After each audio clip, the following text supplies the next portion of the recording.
आणि मी रोज 3 वर्ष जितके दिवस ती मालिका ऑन एअर होती आणि माझं काम चालू होतं, मी रोज 130 किलोमीटर बाईक चालवायचं. अरे.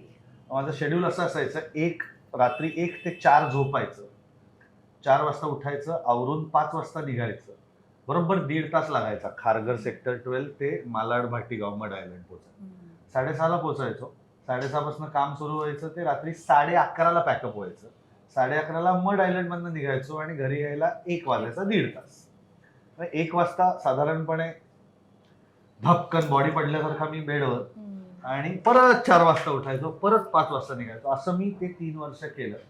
तेव्हा मी ठरवलं होतं की आता हे मिळालंय ना आपल्याला, हे मनापासून करायचं.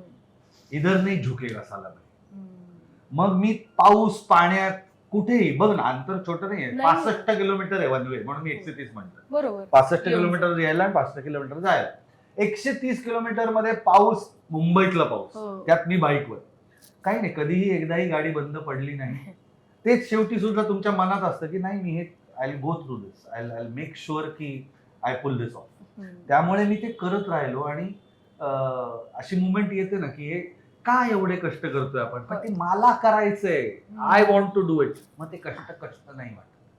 मग एकदा असं झालेलं आहे त्याच काळाच्या शूटिंग मध्ये की मी तो पाम बीच रोड आहे ना, शूटिंग करून 11:30 वाजता मी निघालो आणि आय वॉज टायर्ड कारण सीन आफ्टर सीन. तुला तर माहिती आहे डेली सोप्सचं जे काय आपल्याकडचं गणित आहे, यू हॅव टू, तेवढं फुटेज नाही मिळालं तर तुम्ही नाही करू शकत. त्यावेळेस मी एकदाच बुलेटवर हेल्मेट घातलं होतं आणि मी झोपलो होतो पाम बीच रोड. मागनं गाडीने हॉर्न मारला तेव्हा मी जागा.